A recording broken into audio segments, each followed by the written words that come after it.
I couldn't believe what I was hearing when my boss said I couldn't take any time off with pay. It was shocking. I always stand up for myself, but this time it was too much. She basically told me not to bother coming back. Hearing that, I felt like I couldn't take it anymore. I asked if she was really sure about her decision, which surprised her. Her eyes got wide with surprise. It was disappointing. My name is Nancy, and I just turned 28. I've been working at Candle Corporation for 10 years, which makes me experienced even though I'm still young. My family isn't rich, but my parents took good care of me. I'm an only child, so I didn't get a lot of new things. Most of my clothes were hand-me-downs from cousins or neighbors. Getting new clothes was rare, but I was happy with what I had.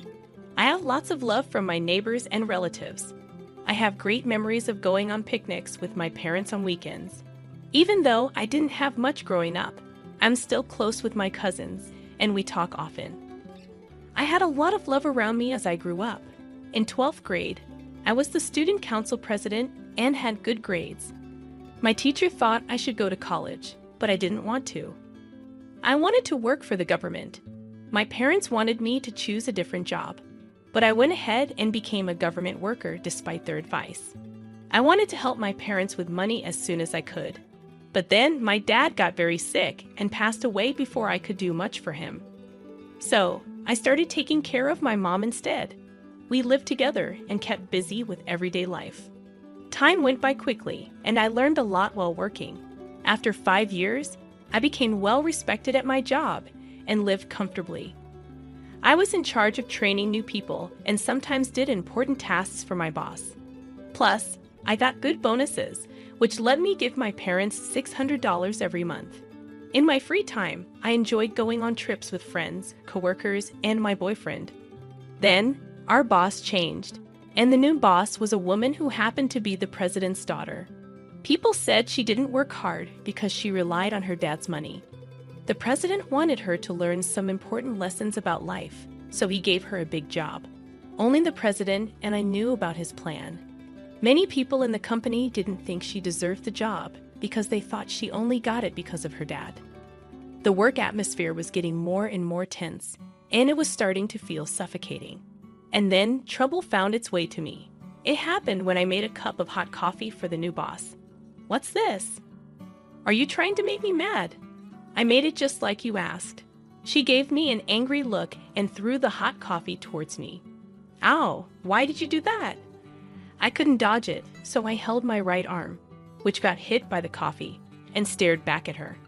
"How is this what I asked for?" I said I wanted it warm with extra milk and sugar. I made it warm with 2 cups of milk and 2 scoops of sugar. It's too hot. Normally, it's 4 cups of milk and 3 scoops of sugar. She acted like her way was the only right way and forced her preferences on others. "I'm sorry. I'll make you another one right away. This is why I don't like people who only finished high school. My dad told me you're good at your job and everyone trusts you. I have a lot to learn. I only seem good because everyone here supports me." While she kept making snide comments, the pain in my burned arm got worse. I just wanted to leave and cool down my arm. I was excited to meet you after hearing my dad praise you. But what a letdown. I wonder how you impressed him. When she said those mean words, a coworker tried to help, but I signaled that I was okay, not wanting to draw her attention. Later, that coworker became her new target. Anyone she targeted before ended up feeling so stressed that they quit their jobs. Now it seems like she's targeting me. While I was thinking about what to do, she grabbed my burned arm and squeezed it tightly.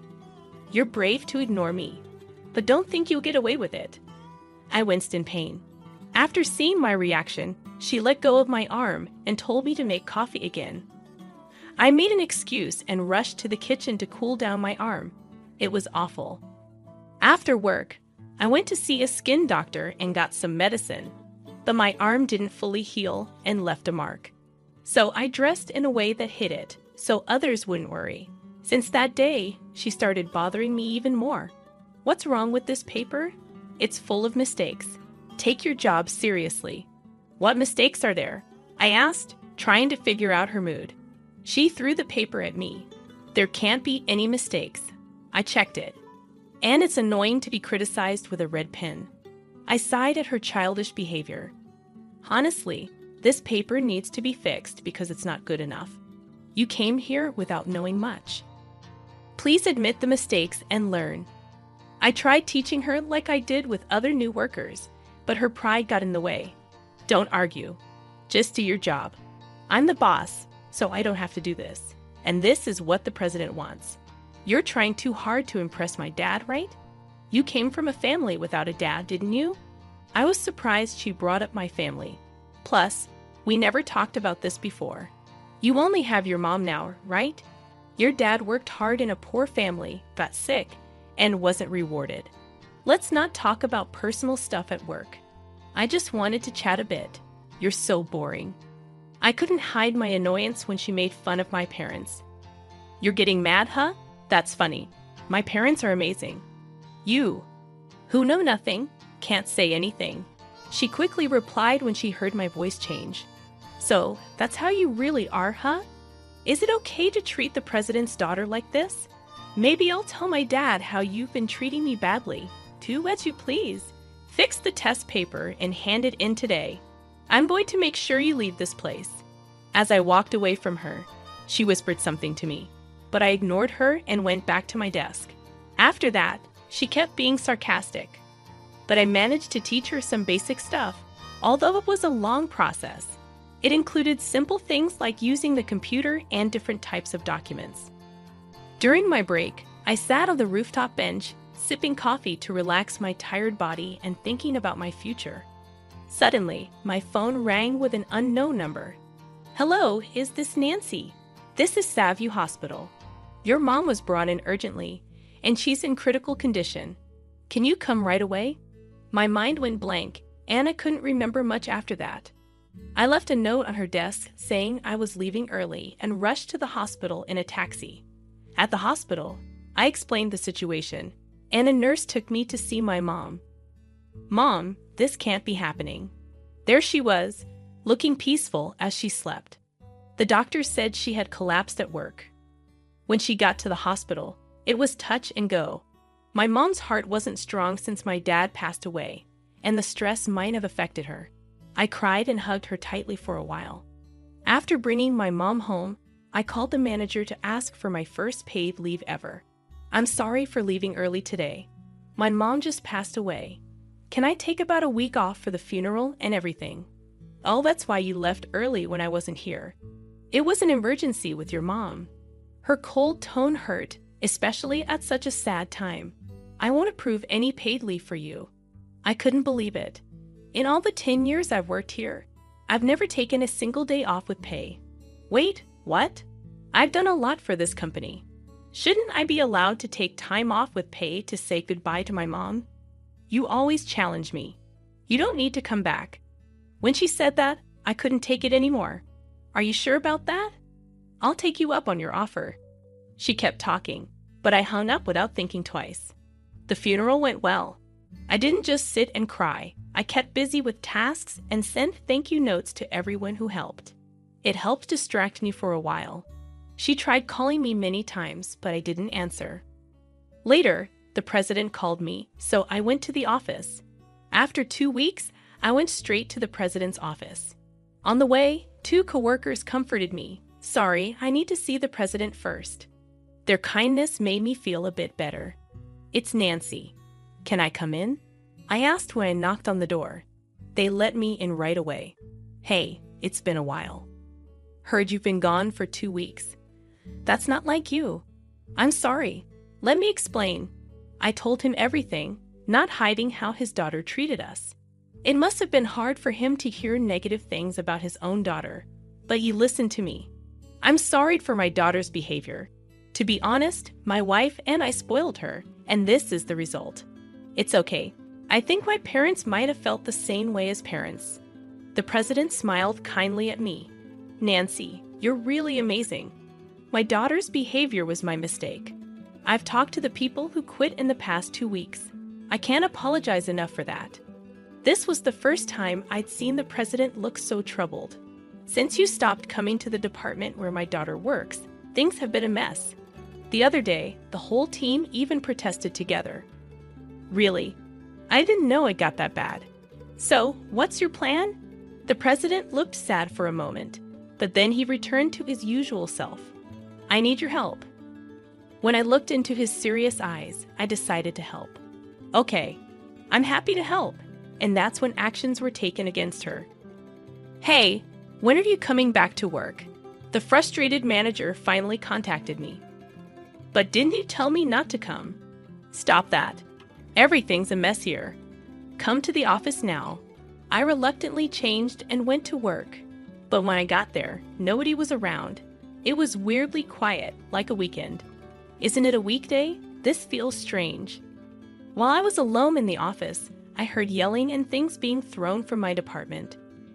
I cautiously went to see what was happening. What's happening? I asked when I saw her causing trouble. She quickly turned and grabbed me. It's all your fault. Since you stopped coming, everyone else did too. Now I can't reach anyone. How will you fix this? I don't understand. Please don't blame me. I said calmly. She let go of me and pushed me away. You're so annoying. Even my dad won't help me. What's going on?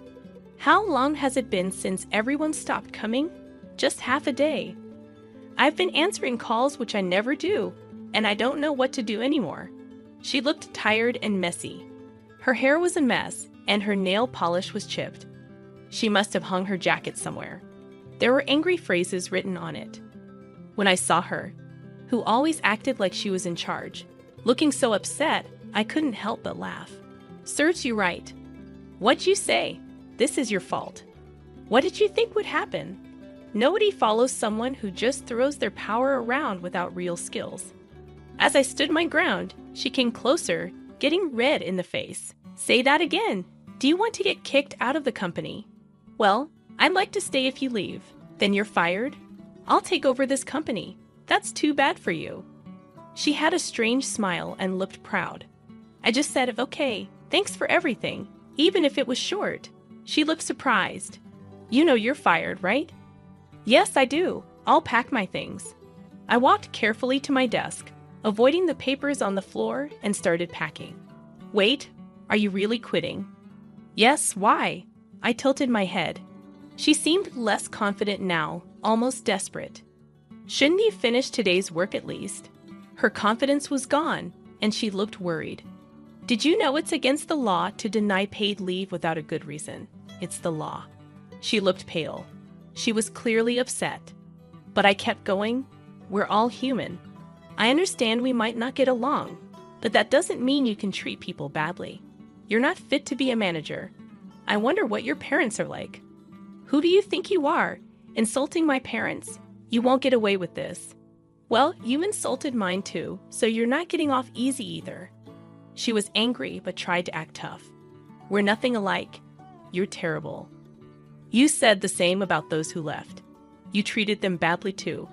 That's right. They made me feel worthless. So I made things hard for them. It felt good when they left. I sighed and looked down the hallway. She followed my gaze and muttered, Dad, why are you here?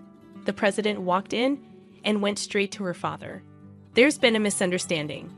No need to explain. I have proof of what you did. No, they were jealous of my skills and set me up. I didn't do anything wrong. The president scolded her when she tried to explain herself. You fool! I hoped the capable workers would help you improve. But in the past few months under your leadership, our performance dropped and we lost money. But I made you a manager, so I trusted you, right? I hope you can do better this time. No. If I didn't promote you, you would have quit. The president's serious attitude made her nervous. I never considered letting you take over the company. This time, I'll move you to the countryside to help you learn from the basics. Please understand. You'll be checked regularly, and the people there are reliable. Get ready. She turned pale, lying down and crying and laughing at the same time. I cheerfully said, too bad, to her later that day. The next day, she left the company without anyone seeing her off. The employees, happy to have a day off given by the president, returned to work happily without her. The office became peaceful again, and everyone smiled. Meanwhile, she started over in a rural town with no modern comforts. Her family's influence didn't matter there, and she was taught strictly by her coworkers every day. Over time, she started to change. She began speaking politely and accepting feedback. Surprisingly, the president got an apology call from her, which was unexpected. At first, I listened to her, but she ended up begging, "I've learned my lesson. Please ask the president to let me come back." I said no, and I stopped answering her calls and blocked her number. The president personally reached out to those who had quit because of her and asked them to come back. The company's performance improved quickly, even better than before. I got promoted to the manager's position that she left. Everyone in the department was happy when the president chose me. The job is harder than I thought, and I feel a bit overwhelmed, but with the support of my coworkers, I'm doing okay. Because of the burns I got, I received some extra money from the manager's salary, which made my life more comfortable. Recently, my boyfriend proposed to me, and I'm thrilled. We're expecting a baby next year, and we're both excited. Even though I'm only in my second trimester, we're already prepared for the baby's arrival. So, there's this friend of mine who always avoids paying for meals. Every time we go out, she conveniently leaves without paying, and I end up covering the bill all the time. Once, she invited me to a hotel and suddenly told me to pay $1,500 for our stay. I was confused and asked her what she was talking about. She insisted that I should foot the bill for our lodging, which seemed completely unreasonable. I'm still shocked, but I've decided it's time to make her face reality. I'm Michelle, a 45-year-old office worker. I live with my husband of 18 years, our daughter in middle school, and our son in elementary school.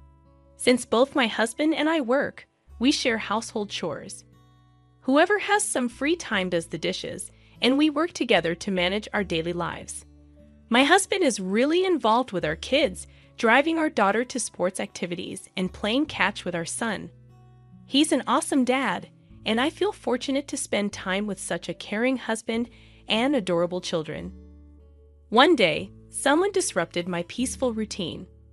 While I was taking out the trash in the morning, my neighbor and fellow mom, Susan, asked if I wanted to go for coffee sometime. I hesitantly replied, "Coffee, really?" She explained that there's a new trendy cafe nearby with delicious Korean bread, and she thought we could go together. Although I wasn't too excited, I agreed to go on Saturday. Susan, who hadn't spoken much before, seemed really enthusiastic. I was initially planning to decline because I prefer spending my weekends with my family after a busy week of work, house chores, and taking care of the kids.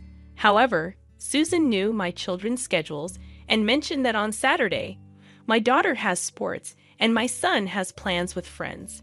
Surprised, I asked her how she knew, and she cheerfully shared that she heard it from David, who is in the same sports activities as my daughter, and my son mentioned his plans. Feeling a bit pressured by Susan's good mood and information about my kids' plans, I reluctantly agreed to go to the cafe on Saturday. She left after setting the date and meeting place, and I found myself committed to our coffee outing. On Saturday, I was feeling a bit down because I had worked extra hours. We were supposed to meet at the station, but Susan was late, and she didn't apologize. Even when we reached the cafe, there was a long line, mostly of young people. I suggested going to another place, but Susan insisted on waiting because she really wanted to try the bread there. After an hour of waiting, we finally got a seat. Susan, feeling tired, commented that I should have gotten the drinks while we waited. I apologized, and despite my frustration, I smiled. The bread she recommended was indeed delicious, and I thought about bringing my family next time. As we were about to leave, Susan suddenly needed to use the restroom. I waited for 5 more minutes, feeling the stares of people waiting, and ended up paying the bill. After another 10 minutes outside, Susan came out, saying her stomach hurt a little. I asked about her condition, but she said she was fine and walked ahead of me. Trying to talk, Susan cut me off and insisted I choose a drink. Even when I declined, she pushed me to pick something. I chose tea, and she said it's on her, looking satisfied. I thanked her, but I couldn't help feeling uneasy. I wondered if she thought this covered the cost of coffee and bread. I didn't feel comfortable asking her to pay directly. As we arrived at the station, Susan quickly went home, saying she had something to do. After that, every time Susan invited me for tea, she never paid for it. Not only that, she kept asking about my family's activities from other people. On weekends, she left her kids with her in-laws and went out with friends, hardly being at home. Recently, she even left her kids with us to go out drinking on weekday nights.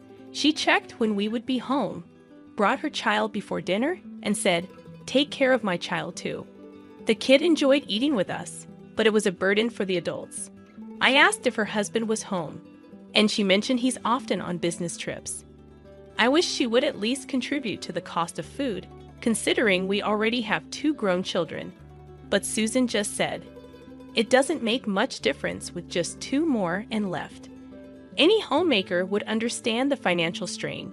It's been a month since we started living this way, and the kids are on summer vacation. On the way home, Susan invited us to go out with our families. I was unsure because my husband had been approached by her earlier. Since Susan's husband would be home, she invited us during the holiday. I hesitated, thinking if it's with the family and her husband is there, it should be fine. My husband mentioned it to the kids, and they seemed excited. We agreed, and Susan and I decided on the time and place. On the day of the outing, her husband couldn't make it due to a sudden business trip. It would be just Susan and her 2 children. We followed behind in our own car to a rental campground with cottages, planning to stay overnight. While we prepared the barbecue, the kids were already playing. Once everything was ready, we started grilling the meat. We ordered food for 10 people, including 2 extra servings since Susan's husband couldn't make it. We ended up with 3 extra servings, and I was worried it might be too much. Breakfast is always the kids' favorite, but during summer break, figuring out lunch and dinner can be a bit of a hassle. Today, we decided to keep it simple by just grilling meat. While my husband and I were busy preparing and grilling meat, Susan just sat there, not doing anything, with a calm look on her face. She mentioned that we need to watch the kids properly, but she only watched them from a distance. When I called the children to eat, she grabbed some meat, saying, "Wow, that looks delicious." We were surprised, and Susan suddenly realized, "Oh, is this for the children?" I wanted to give it to the kids first, but since we were grilling more, I thought it would be okay. The kids looked disappointed, expecting an apology from Susan, but she just laughed and said, "You better eat quickly, or I'll eat it all up." My husband and kids were shocked. Then Susan ate even more meat than the growing children. We had planned for 1 lamb chop per person, but she had already eaten 4 and was reaching for more. "Susan, we only reserved 1 lamb chop per person. You've already had 2 extra ones for yourself and your husband, so please have something else. It might seem small, but we can't get more food because we reserved it." "There are limitations," I explained. "What? I can't eat what I want. That's not fair," she complained. I reminded her, "Didn't you know this when we made the reservation?" We planned and decided on the food together, even discussing ordering more because of our growing children. Susan insisted, "I don't eat much. I have a small appetite. Just count me as not there, and 1 extra portion should be fine for my kids and the men." I thought ordering for 10 people, including our 2 middle school kids who eat a lot, and 1 elementary school child, would be enough. But the meat was disappearing quickly. "My son wants that meat," my son said, reaching for it. But Susan grabbed it and ate it quickly. I was upset, and even my usually calm husband was getting annoyed. We couldn't strongly object because Susan's children were there. "Mom, don't act like a child," said Susan's daughter. Susan justified herself, saying, "Survival in camping means fighting over meat." The children were surprised by Susan's immature behavior. Later, we finished the barbecue, played outside for a bit, and decided to take a break. Since the cottages were separate, we could take a break from Susan and relax. Even though it was supposed to be fun, it felt tense, and my husband looked tired. He suggested, "Let's have breakfast and head home early tomorrow." We spent the rest of the time relaxing with our family and greeted the morning. Susan came out of her cottage cheerfully, saying, "Good morning." I replied, "Good morning. You're lively today." She said, "Of course." I ate a lot, relaxed, and had a great time. For breakfast, we had sandwiches provided, played a bit more, and then started preparing to leave. During the final payment, Susan was missing. I told my husband, and we looked around, but even Susan's children were not there. I asked the kids if they had seen her, and they said she mentioned going to the restroom and told them to go before leaving. When asked about payment, I requested the cashier to wait.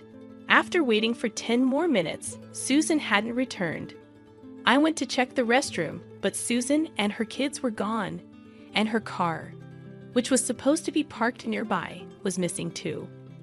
What? My husband was surprised. It looked like Susan and her family had already left. I couldn't believe it. I was about to explode with anger. Inviting us and then leaving without paying was infuriating. The total cost of everything, including camping equipment, cottage stay, drinks, meat, and more, was nearly $900. Susan knew the approximate amount during the reservation, and she insisted on this place, which only allowed on-site payment. It seemed like a planned act now. We decided to go straight to Susan's house. "Susan, please open the door." After ringing the doorbell many times, Susan reluctantly opened it. "Susan, why did you leave without telling us?" I asked. "Huh? Didn't I say I was leaving?" She acted like she didn't know. "Susan, you need to pay now. Give us the money," I told her firmly. "Oh, what I forgot. But I don't have any money right now," Susan replied. "We agreed on the amount beforehand, right? You set the budget." I hadn't mentioned it earlier, but I couldn't stay quiet any longer. However, she kept saying she had no money, so I asked, "What happened? You bought something you wanted before the camping trip. Look," she said, laughing and showing off her purchase. "So you didn't have money during the camping trip?" I asked, getting a bit annoyed but still questioning her. "Yeah, I didn't have it when I reserved. So what?" I was fed up with Susan, who kept laughing without feeling sorry at all. "You planned this from the beginning," I said, and she replied, "Well, thanks to me inviting you. We had a great time.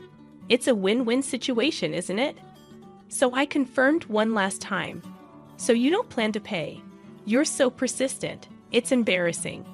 I told you I don't have the money. When I get it, I'll pay you back. Or are you trying to get money from someone who doesn't have any?" With no shame and an unapologetic attitude, Susan laughed, and I reached my breaking point. "I see, understood." I went home without saying much and talked to my husband about what happened.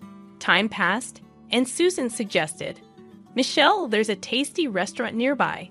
Let's go." She acted like the camping incident never happened. "I'm sorry, but I'm busy, so I can't go." I have been saying no to Susan's invites for a few months, getting impatient. Susan came up to me looking angry, saying, "Are you avoiding me? Still upset about the camping thing? A few hundred or a few $1,000s, it doesn't matter. I can't believe you'd avoid someone over that, even if it were a lot more." She ranted, really upset and talking fast. "Is that so, Susan? Let's plan a trip to an inn next time." I suggested going on a trip. "Huh? Oh, sure, you planned it. In that case, I'll have to check with my family." Susan became cheerful. I told her my husband gave me some alone time, thinking of a 2-night trip. When she asked if my husband would watch the kids, I said he was busy. To the unsure Susan, I said, "I plan to stay for 2 nights from Friday. If it's difficult, I'll go alone." She said she'd leave the kids with her husband's parents and join the trip. When I showed her the inn's exterior, Susan got even more excited. "I'll book 2 rooms. There seems to be space for all." I told her about the inn, and Susan started looking up things on her own. "How about I invite my friends too?" she said. So I told her I'd make all the reservations at once. A month later, it was the day of the inn reservation. Susan and her friends were at my house, looking confused. "Aren't you driving us?" "Oh, sorry, I have to stop by my in-laws, so let's go separately," I said, and Susan reluctantly agreed. We drove to the inn in different cars. Wow, can't believe we're staying at such a nice place, Michelle. Thanks. Everyone was amazed by the inn's beauty. Let's enjoy our free time. Susan and her friends were having a great time, seeming to forget about me. The first day was just eating, bathing, and sleeping. After the bath, I found Susan and her friends having a secret talk. Hey Susan, can you really afford to stay at this expensive inn? One of Susan's friends asked. Yep, it's all on me, Susan bragged. Amazing.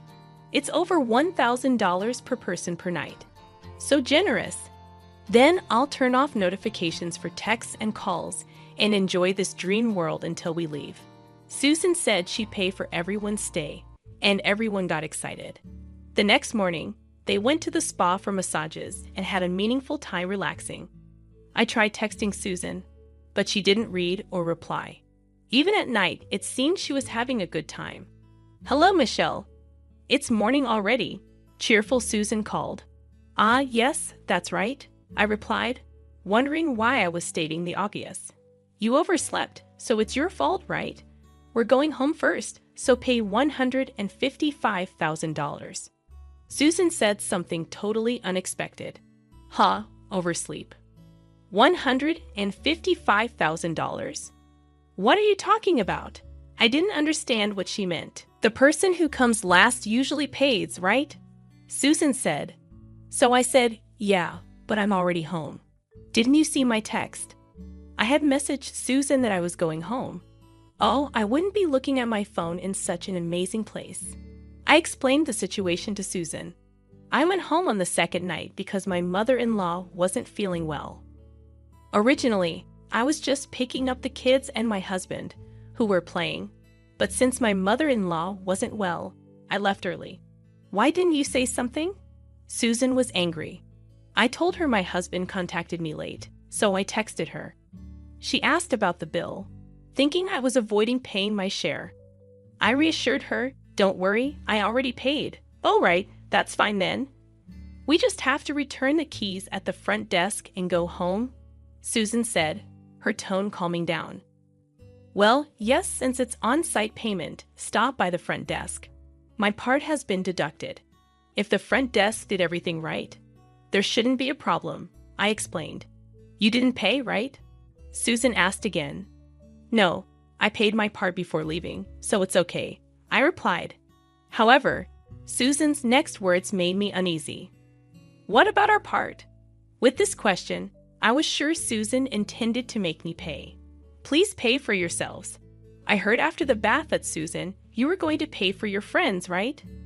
Oh well, that's... Susan stammered. You're amazing, honestly. I thought you were the worst for always disappearing when it's time to pay. So you really were going to pay back the money for the camp later. I misunderstood you, Susan. I'm sorry. I joked, building her up. Wait a minute. I cut off Susan's protest and said, tell me all about your wonderful time when you get back. See you later, and I hung up the phone. When I got home, my husband asked, are you okay? I smiled and said, yeah, I'm fine. Susan and the others had a great time. Later, Susan, who had promised to pay, somehow managed to use several credit cards. When Susan came back, she looked really bad, unlike when she left the inn. I never planned to pay, she yelled as she went home. According to what the kids heard from Susan's kids, her husband, back from a business trip, scolded her a lot. You have to earn and pay that big amount of $155,000 yourself, he said. She seemed to start working part-time. For Susan, who used to be lazy, leaving housework and childcare to others, it must be tough. She's working so hard that she has no time to rest, both physically and mentally. I don't get invites from Susan anymore, and I don't have to take care of her kids. I've been able to have a peaceful daily life. On holidays, I can spend time happily with my family, and that makes me